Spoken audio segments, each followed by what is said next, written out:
creating a business plan. So what is a business plan? A business plan is your business on paper. So I'll give you an example.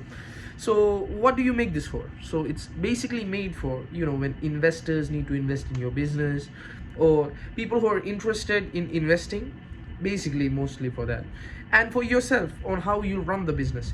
So it's proving to people that your business is a good idea, it's successful, and it can be properly well maintained, and you have all the working parts figured out.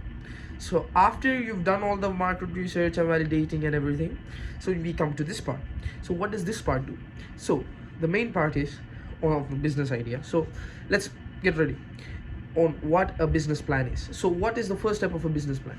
So the first step of a business plan is to create an executive summary. So what is an executive summary? An executive summary is something like, what do you say, your business, what does it do, how will it do it? So it's just basically everything your business hopes to achieve and goals within the first few lines. So something about the business plan is it shouldn't be more than 2 pages, and it should be like 2 pages long. So within this executive summary, you're supposed to write the overview of the business, what are your objectives, what are your this thing, what do you say, where do you see yourself, and all that. Now the second one is company description. So what's a company description? So basically how your company works, what your company is made, like how it is made and what it's about, what's your products, like what do you say, what all are your service. So if, for example, let's take a shampoo company, yeah.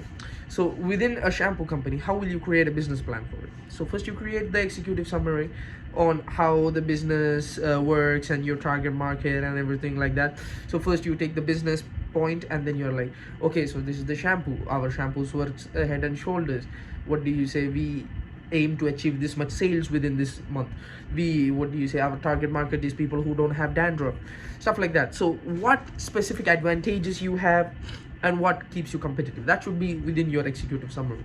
Then your company description. The company description is very important because this is where it provides an overview of your what do you say, internal structure. So how do you work, like what do you say, how many HR managers you have, like how many, what do you say, sales people are there, how are you planning on what do you say, doing your sales. All the plans of your company should come within this. So basically it's just a company overview. What else is there? You should understand what it means. Now come to point 3, which is market analysis. So basically it's like market research, but market analysis is way more what do you say, streamlined, because after you've done your market research, you know who you're catering to. So this one, it's analyzing within the people you've already found. So what do you say, you found your target market, so then you analyze that market, like what do you say, will they buy your products, which is part of market research, but this is also the same, but you're narrowing it in more. The more you go, the more, what do you say, it's easier and it's more concise, people aren't confused. Next is what do you say, management and organization. So it should say it's clear, but what do you say, it should specify how your management is and what type of organization you are, how does the workings, inner workings of the company work. So basically it's like a company overview, but way more detailed. So you shouldn't just give an overview, this should be detailed on how, what do you say, how will the sales work, how will the, what do you say, marketing department work, how will the HR department work, who's the CEO, stuff like that. How do you plan on setting the power hierarchy and everything. Now coming to point number 5, products and services. See, this is one of the most important parts. So this should detailedly say what type of product are you selling, so what is your company selling. So it's basically the most important part. So if you're not specific here, most companies might not like it, or most investors will not like. Their main objective will be seeing what type of advantages your product has, what sets you like what do you say, what sets you apart from the others, and whether that is an actual possibility. So when they check your, what do you say, business plan, they might go to your, what do you say, product and services and see whether they will actually use it, or does anyone they know use it. And they will maybe go outside and check, like maybe most investors might try this, that whether if they'll buy it or not, if this is a good package, like how much would you pay for it, stuff like that. So your product and services should be particular and concise, like your advantages, what do you say, who are your market, how much people can buy it. So basically this is your product in a very detailed sense. Now the next one is marketing and sales. So not just having a good product will set you up for success.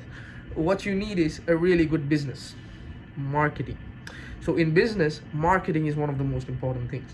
So if you do not have a good marketing team, you might be messed up. So why do you need a good marketing team? Because if your product is amazing and no one knows about it, who will buy it? So let's be real here. You go to the supermarket or hypermarket, places like that, you walk by the what do you say, shampoo section, which will you pick up? Mostly Head and Shoulders. Why? Because you've seen that, and what do you say, is the most famous brand. It's what do you say, in the first aisle of every aisles in supermarkets, and it's like the number one what do you say, shampoo. A lot of people are saying it's bad, but most people buy it who are not shampoo centric. You know, there are people who know about shampoos, and then there are people like me who just go to a shop and just pick up the first thing that I see. So how do you make a person pick up the first thing you see? That is where marketing comes in. See, if someone watches a lot of TV, they're just staring at the TV, and randomly again and again your ad keeps coming up. If your ad keeps coming up and it gets ingrained in their minds that, oh, this shampoo must be good, oh, this shampoo must be good, oh, this shampoo must be good, within maybe like after a few days or something, maybe I might go to the supermarket. So this time I'm going and I see your shampoo on the first lane and the Head and Shoulders one, but because I've been programmed to see your this thing as amazing for dandruff, and I might have a dandruff problem, I might choose this to try it out. And here is where the product should actually be good, because if I buy it and test it out and it's bad, I wouldn't buy it again. But if I buy it and it's good, I would recommend it. So the marketing team is one of the core parts of the business. So how, what do you say, in this you're supposed to define how you market the product. Maybe like, what do you say, ads, or what do you say, celebrity endorsements, many things.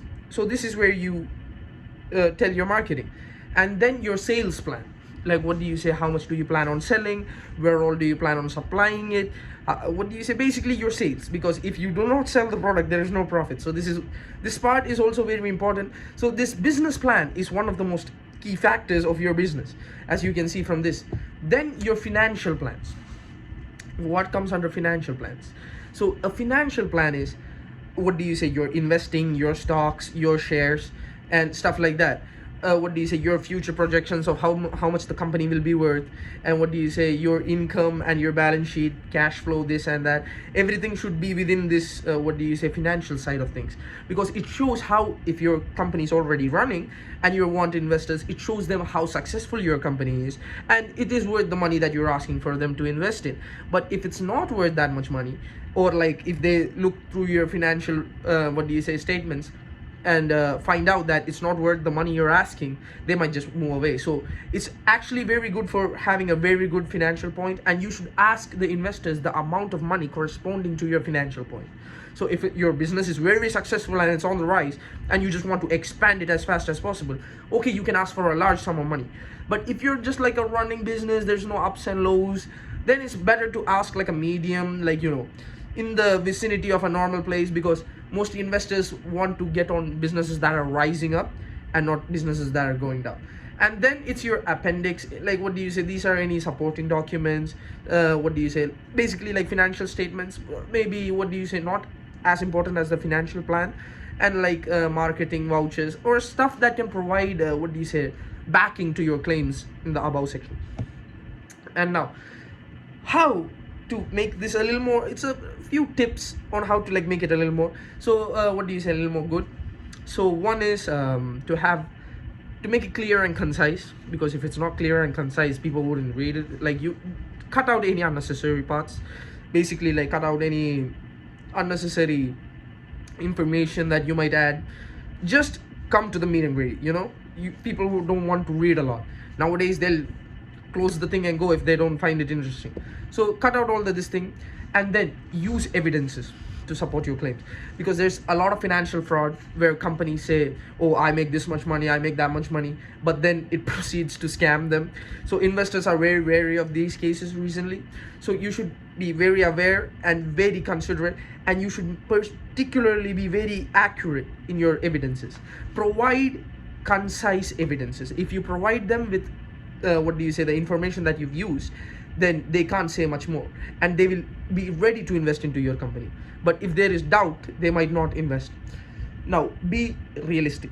Don't overpromise and stuff, because when you overpromise, like investors, it might backfire on your company, because if you do not reach there. So set a realistic limit. Take the take the risk, and provide back. So basically in business, if you're taking someone's money, it's common decency to give it back. Now, to keep it updated, so your business plan should keep changing, like not in the sense that everything changes, but like it should keep being updated. Your business plan when you start the business shouldn't be your business plan 10 years into the business, because then your future projections and your financial statement, everything changes. So keep it updated, and thank you for watching. This is how to start a business, and this is how you create a business plan. Thank you.